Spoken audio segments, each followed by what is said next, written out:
नमस्कार। आइए सुनते हैं माँ की मधुर स्मृतियाँ नामक पुस्तक से सिस्टर निवेदिता के श्री श्री माँ शारदा देवी के संस्मरण। इससे पहले हम इसका कुछ भाग प्रस्तुत कर चुके हैं। आगे सिस्टर कह रही हैं कि कुछ दिनों पूर्व जब ईस्टर दिवस पर माँ ने हमारे आवास पर आकर दर्शन दिए, तभी हमें उनकी इस क्षमता का पूरा परिचय मिला। इसके पूर्व उनका संग करते समय मैं उनकी भावधारा के चिंतन में इतनी मग्न रहती थी कि इसके विपरीत भूमिका में उनकी ओर ध्यान देने की बात मेरे मन में आई ही नहीं। इस विशेष अवसर पर माँ और उनकी संगनियों ने पूरे मकान को घूमकर देखने के बाद प्रार्थना कक्ष में बैठकर ईसाई धर्मानुष्ठान का तात्पर्य सुनने की इच्छा प्रकट की। तब हमारे छोटे से फ्रांसीसी ऑर्गन पर ईस्टर का गीत बजाया गया। ईसा के पुनरुत्थान का स्तोत्र माँ के लिए अपरिचित तथा विदेशी था, तथापि जिस प्रकार शीघ्रतापूर्वक उसका मर्म समझकर उन्होंने उसके साथ गहन भावात्मीयता दिखाई, उसी से हम लोगों के समक्ष सर्वप्रथम असंदिग्ध रूप से श्री शारदा देवी की विराट धर्म संस्कृति का एक अन्य पक्ष उद्घाटित हुआ। श्री रामकृष्ण के संस्पर्श में आकर धन्य हुई माँ की संगनियों में भी ऐसी ही क्षमता देखने में आती है, पर शारदा देवी में उसका बोध तथा शक्ति असीम है। वह एक उच्च शिक्षा की सुनिश्चित फलश्रुति है। एक अन्य दिन संध्या के समय मैंने माँ में इसी गुण का विकास देखा था। उस समय मैं अपनी छोटी सी मंडली में बैठी थी। माँ ने मुझे तथा मेरी गुरु भगनी को यूरोपीय विवाह पद्धति का वर्णन करने को कहा। भरपूर हंसी के बीच हम दोनों ने कभी ईसाई पुरोहित तो कभी वर या कभी वधू के रूप में सजकर उनके आदेशों का पालन किया। लेकिन विवाह की प्रतिज्ञा सुनकर उनके मन में जिस भाव का उदय हुआ, उसके लिए हम लोगों में से कोई भी तैयार नहीं था। सुख दुख में, संपत्ति विपत्ति में, शक्ति अशक्ति में, जब तक मृत्यु हमें अलग न कर दे, यह उक्ति सुनते ही सभी लोग आनंद से आहा आहा कर उठे। परंतु इस पर माँ की परितृप्ति ही सर्वाधिक थी। उनके निर्देश पर यह उक्ति उन्हें कई बार सुनानी पड़ी। उन्होंने बारंबार कहा, आहा, कैसी अपूर्व धर्म की बात है। माँ के आवास के दिन शांति और माधुर्य से परिपूर्ण रहते। ब्रह्म मुहूर्त में सभी लोग एक एक कर चुपचाप उठ जाते हैं। फिर बिस्तर की चटाई के ऊपर से चादर और तकिया हटाकर उस पर स्थिर होकर बैठ जाते हैं। मुख दीवार की ओर होता है और हाथ में जप की माला घूमती रहती है। उसके बाद कमरे की सफाई तथा स्नान का समय होता है।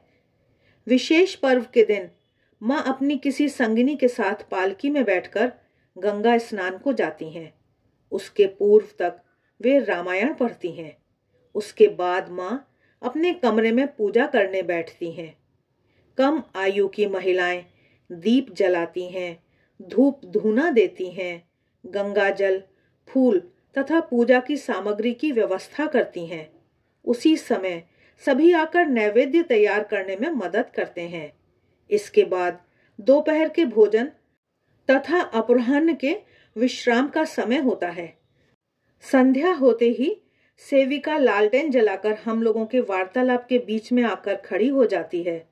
सब लोग उठ जाते हैं। हम लोग पट या विग्रह के सामने साष्टांग होकर प्रणाम करते हैं।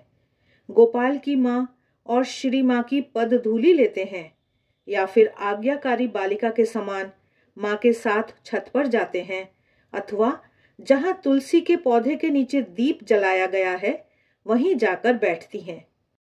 जिसे भी संध्या के वक्त ध्यान के समय माँ के पास बैठने की अनुमति मिल जाती है, उसे बड़ा भाग्यशाली माना जाता है। माँ की सभी पूजाओं के आरंभ तथा अंत में जो गुरु प्रणाम होता है, उस प्रणाम को करना वह स्वयं माँ से सीखता है। जब चारों ओर घंटे बजने लगते हैं, सुर गूंजते हुए आने लगते हैं, आकाश के आंगन में तारे निकल आते हैं, उसी संध्या आरती के समय को मैं शांति लग्न कहती हूँ। प्रत्येक कमरे में संध्या दीप जल उठते हैं। अंतःपुर की नारियां देव विग्रह के समक्ष प्रणाम करती हैं। उस समय के कई घंटे पूर्व से ही माँ के घर में, ठीक शब्दों में कहें तो आश्रम में, कई महिलाएं माला लेकर निशब्द जप करती रहती हैं। उस समय वायुमंडल पूजा के भाव से परिपूर्ण हो जाता है। उसकी स्मृति मात्र से भी असीम शांति मिलती है। संध्या, तारों का प्रकाश, चंद्रमा का उदय और प्रार्थना के स्वर, सब कुछ मानो हमारी माँ के सानिध्य के समान है। विशेषतः जब माँ पूजा के आसन पर होती हैं, तब उनका सामीप्य संध्या की सघन मधुरिमा के समान होता है। आहा, अलौकिक, अलौकिक। सिस्टर आगे कह रही हैं कि माँ जब पूजा करने बैठती हैं तो कितनी सुंदर दिखती हैं।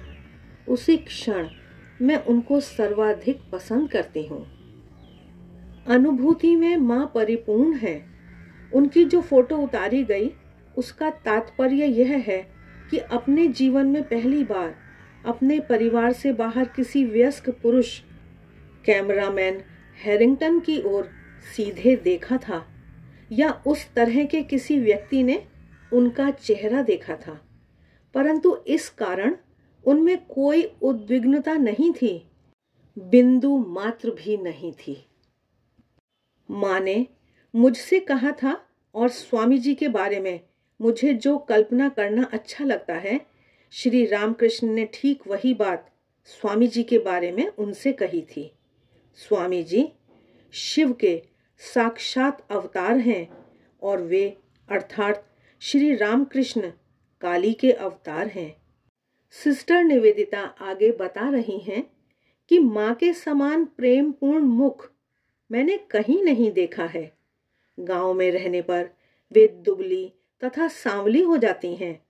रोग से शरीर बिल्कुल दुर्बल हो जाता है, परंतु उनके कोलकाता लौटने पर मैं देखती कि वे वही व्यक्तित्व हैं, वही पहले के समान स्वच्छ बुद्धि, उन्नत मर्यादा, नारीत्व की महिमा, सब यथावत। उन्हें कितने प्रकार से सुख से रखने की मेरी इच्छा होती है। एक नरम तकिया, सामान रखने का एक ताक, एक कंबल, और भी क्या क्या चाहिए। माँ ने हाल ही के अपने एक दर्शन के बारे में मुझे बताया। उन्होंने मुझे गेरुए वस्त्र में देखा है।